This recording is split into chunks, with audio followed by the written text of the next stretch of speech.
आज हमें आम आदमी पार्टी का मैनिफेस्टो रिलीज करते हुए बहुत हर्ष हो रहा है, लेकिन मैं शुरू में ही ये साफ कर देना चाहता हूं कि आम आदमी पार्टी की नजर में मैनिफेस्टो बनाने की जो एक्सरसाइज है वो एक डायनामिक प्रोसेस है। अभी तक जितने सुझाव आए उनको इनकॉर्पोरेट किया गया। हम जनता से बातचीत करके मैनिफेस्टो में चीजें इंक्लूड करते रहते हैं। आने वाले समय में भी और नई समस्याएं हमारी नजर में आएंगी या कोई अच्छे सुझाव आएंगे तो उनको भी हम समय समय पे इंक्लूड करके और आप लोगों को बताते रहेंगे।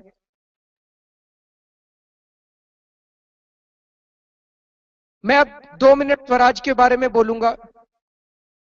हम चाहते हैं कि देश के अंदर राजनीतिक सत्ता का जितना हो सके, हम ये नहीं कहते कि पूरी तरह से डिसेंट्रलाइजेशन पॉसिबल है, लेकिन जितना हो सके उतना डिसेंट्रलाइजेशन होना चाहिए।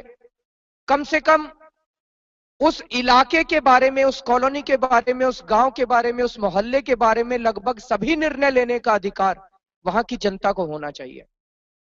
तो हम ये मानते हैं हर गांव में ग्राम सभा का गठन किया जा चुका है, हमारे संविधान में लिखा है।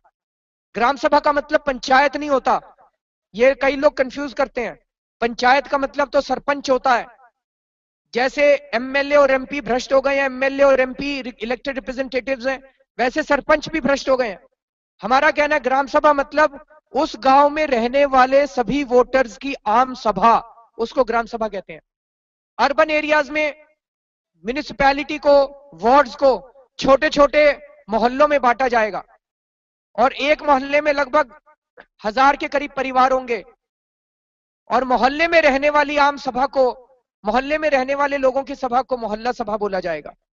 ग्राम सभा मोहल्ला सभा की हर महीने मीटिंग हो। हर ग्राम सभा मोहल्ला सभा का अपना छोटा सा सेक्रेटेरिएट होगा। सरकार उनको अनटाइड फंड्स देगी। जनता अपने मोहल्ले में मीटिंग करके, अपने गांव में मीटिंग करके यह तय करेगी कि उस पैसे को वो कहां इस्तेमाल करना चाहते हैं। उस गांव में आने वाले स्कूल, उस मोहल्ले में आने वाले स्कूल, उनके मैनेजमेंट की जिम्मेदारी ग्राम सभा की होगी।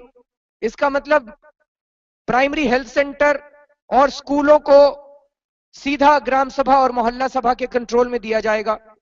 अगर कोई राशन वाला राशन नहीं देता है ठीक से, तो ग्राम सभा मिलके, क्योंकि उसी ग्राम सभा के लोग वहां से राशन लेते हैं, उसी तो ग्राम सभा में लोग मिलके उस राशन वाले की दुकान कैंसिल कर सकते हैं और नया राशन वाला अपॉइंट कर सकते हैं। उस इलाके के अंदर सड़कें बनानी है कि पार्क बनाने हैं कि बिजली, पानी, स्ट्रीट लाइट्स, ये सारी चीजें ग्राम सभा या मोहल्ला सभा के अंडर में आएंगी। तो लोगों को अनटाइड फंड मिलेगा। लोग अपने इलाके में मीटिंग करके तय करेंगे कि हमारी सबसे बड़ी जरूरत क्या है। वो वोटिंग करके तय कर सकते हैं। मान लीजिए 10 आइटम आए तो वोटिंग करके तय कर सकते हैं पहला आइटम कौन सा है, दूसरा आइटम कौन सा है। जिसकी ज्यादा वोट पड़ेंगी वो काम पहले हो सकता है, जिसकी कम वोट पड़ेंगी वो काम बाद में हो सकता है। इस तरह से लोग, इन इंस्टीट्यूशंस में काम करने वाले कर्मचारी, सरकारी कर्मचारी, वो सीधे ग्राम सभा और मोहल्ला सभा के प्रति जवाबदेह होंगे। किसी भी उस इलाके में काम, किसी भी ठेकेदार की पेमेंट तब तक नहीं की जाएगी जब तक ग्राम सभा या मोहल्ला सभा ना कह दे कि काम ठीक हो गया।